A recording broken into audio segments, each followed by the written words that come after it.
दिव्या, उम्र 30 साल, एक साधारण गृहिणी। उसका विवाह राजेश से 7 साल पहले हुआ था। राजेश एक प्राइवेट कंपनी में मैनेजर है।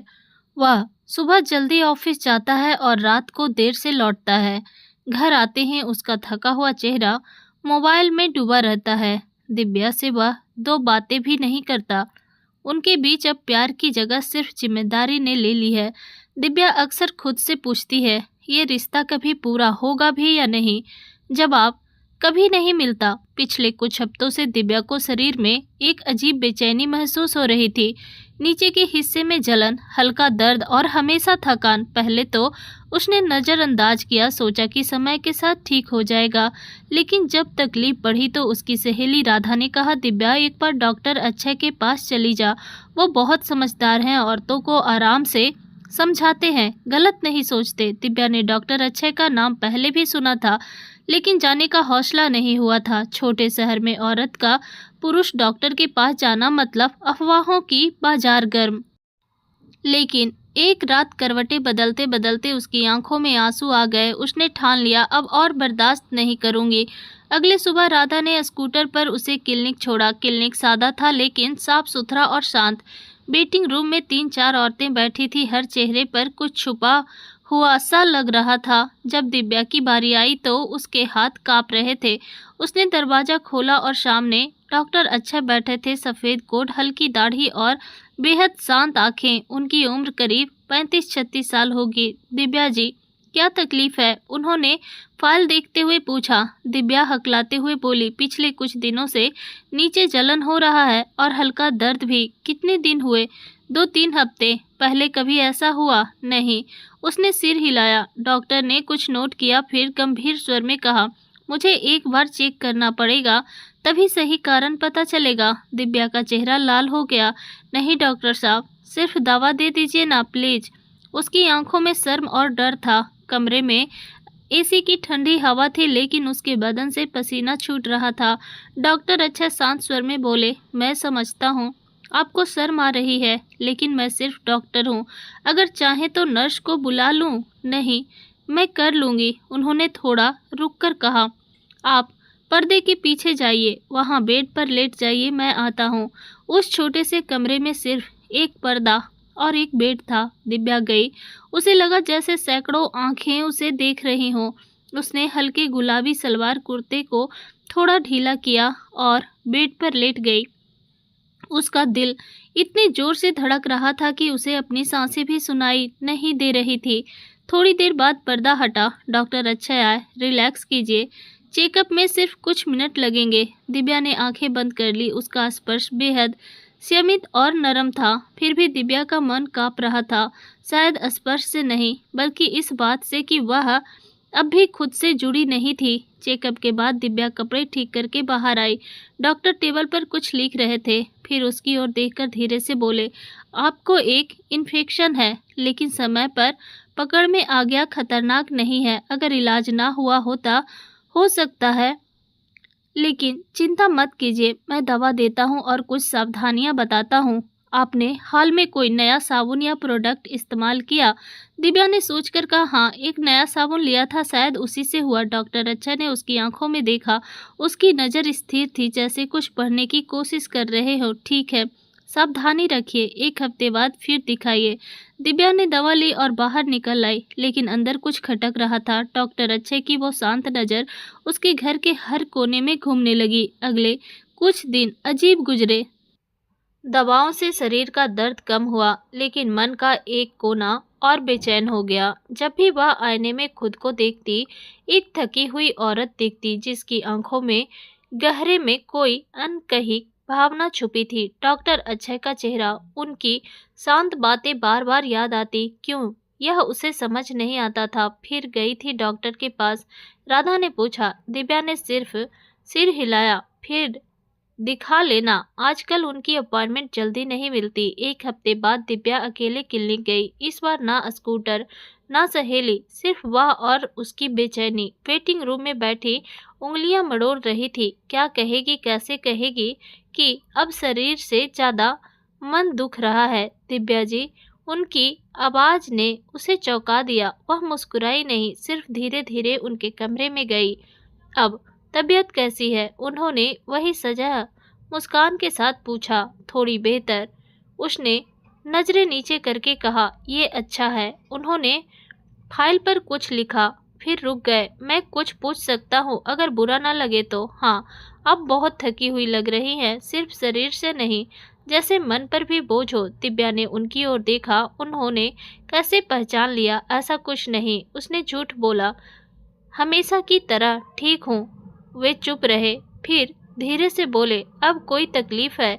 नहीं, शरीर ठीक है, लेकिन कभी कभी रात को बहुत बेचैनी होती है, नींद नहीं आती, मन धड़कता है। क्या आप अपनी जिंदगी से खुश हैं?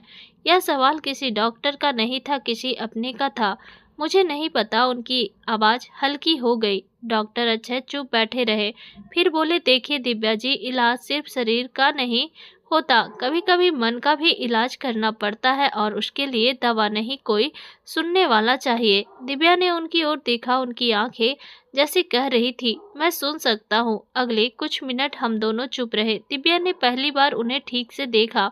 वे सिर्फ डॉक्टर नहीं थे, एक अधूरी कहानी का पन्ना थे, शायद उनके जैसे ही अधूरे। आप बहुत समझदार लगते हैं, उसने धीरे से कहा।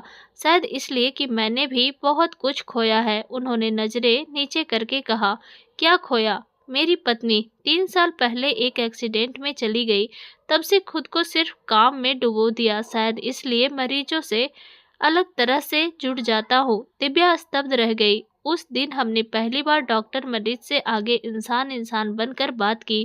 क्लिनिक से बाहर निकलते वक्त उसका बदन हल्का था, लेकिन मन भारी, क्योंकि अब जो दर्द था उसका नाम था भावना। उसके बाद डॉक्टर अक्षय दिव्या के मन में सिर्फ डॉक्टर नहीं रहे, वे उसके ख्यालों में आने लगे, सपनों के कोनों में भी दिखने लगे। उनकी बातों की गूंज सुनाई देने लगी। इलाज सिर्फ शरीर का नहीं होता, मन का भी। कभी कभी उनका चेहरा आंखों के सामने तैर जाता। वह रोक नहीं पाती। यह भावना अब बीमारी नहीं थी, लेकिन इलाज भी नहीं था। एक शाम वह क्लिनिक के बाहर खड़ी थी। अपॉइंटमेंट नहीं थी, सिर्फ एक बहाना चाहिए था। दिव्या जी, आपकी अपॉइंटमेंट नहीं थी ना?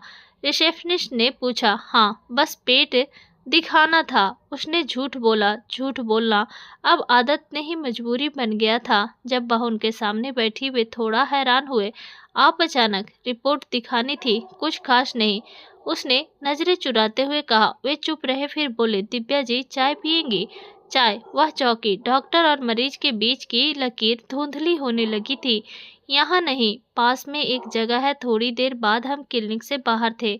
एक छोटा सा ढाबा, 2 कप चाय और ढेर सारी खामोशी। आप अकेली हैं? अच्छा ने पूछा। पहले कभी नहीं थी, अब हूँ।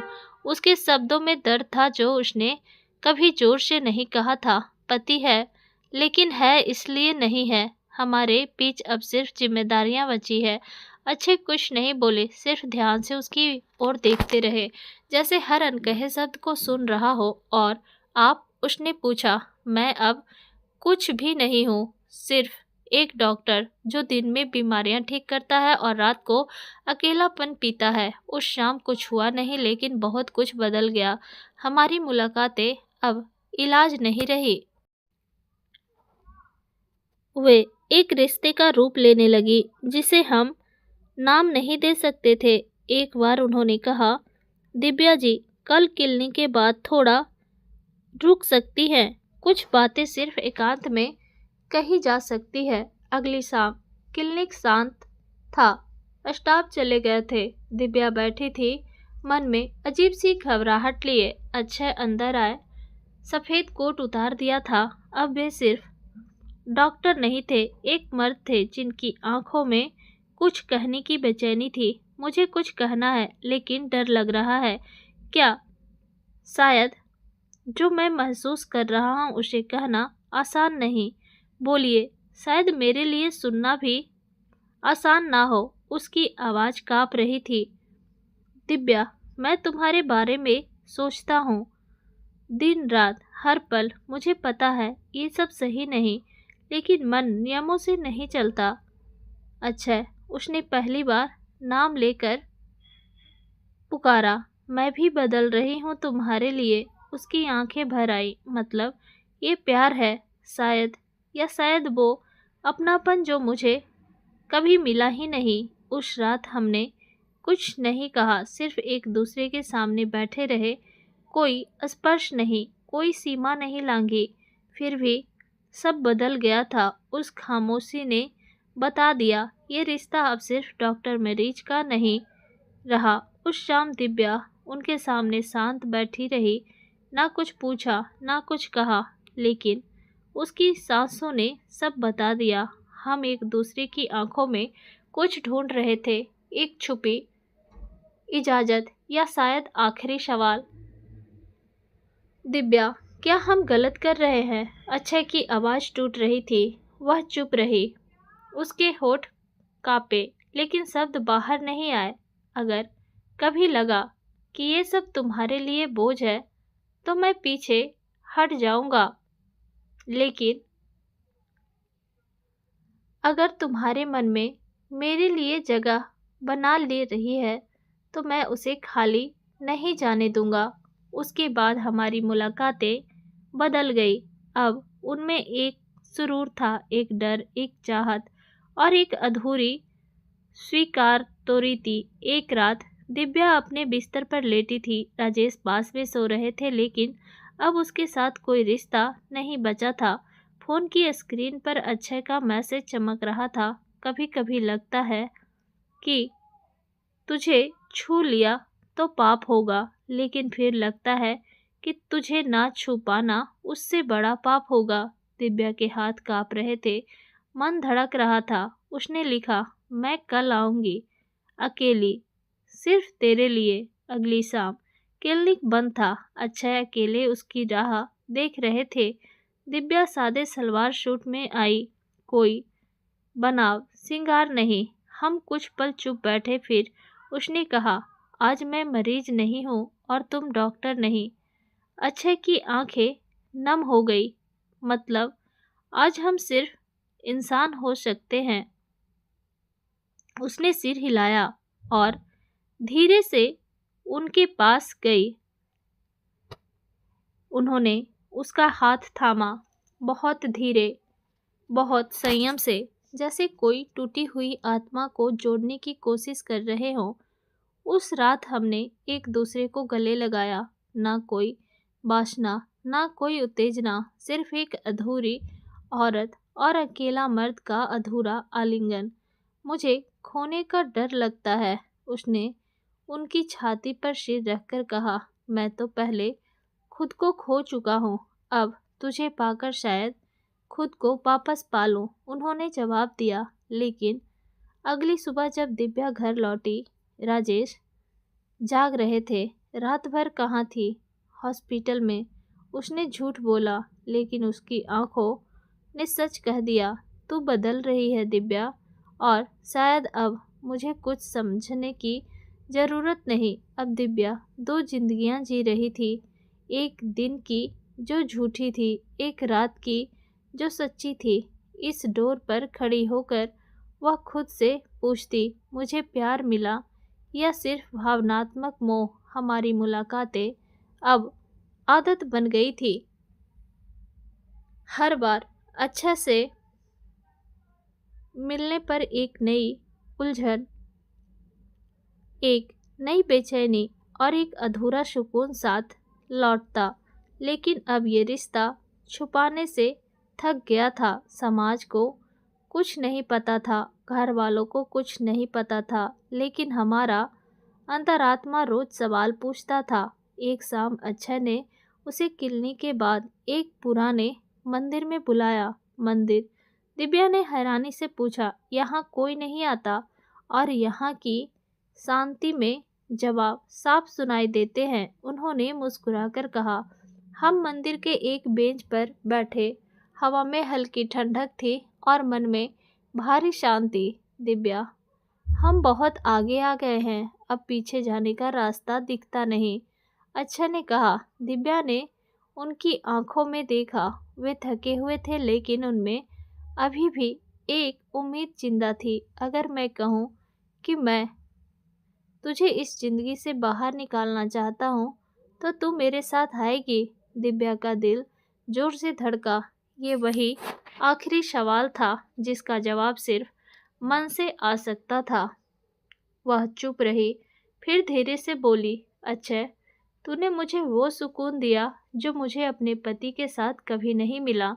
तूने मुझे एक औरत के रूप में महसूस कराया, जिम्मेदारी के रूप में नहीं। लेकिन वह रुकी। मुझे सिर्फ एक पल के लिए तेरे साथ नहीं रहना। अगर तेरे साथ जाना है तो सब छोड़कर जाऊंगी, लेकिन तू भी इतना सब छोड़ सकेगा? अक्षय चुप हो गए। उनकी आंखें भर आई। दिव्या, मैं तुमसे प्यार करता हूँ, लेकिन मुझे ये भी पता है कि ये प्यार सिर्फ हमें नहीं, दूसरों को भी तोड़ेगा। उस रात हमने कोई वादा नहीं किया, सिर्फ एक खामोशी से एक दूसरे को अलविदा कहा। कभी कभी प्यार का मतलब साथ रहना नहीं होता, बल्कि किसी को खोकर भी उसकी इज्जत बचाना होता है। 6 महीने बाद दिव्या ने खुद को संभाल लिया था। राजेश के साथ रिश्ता और औपचारिक हो गया था, लेकिन अब वह अंदर से टूटकर भी जिंदा थी। डॉक्टर अक्षय अब दूसरे शहर के एक बड़े हॉस्पिटल में थे। उनका नाम अब भी लोगों की जुबान पर था, लेकिन दिव्या के मन में वे एक दबी हुई सांस की तरह आते थे। कुछ प्यार अधूरे रहकर भी पूरे हो जाते हैं, और कुछ प्यार सिर्फ याद बनकर ही माफ़ी मांगते हैं।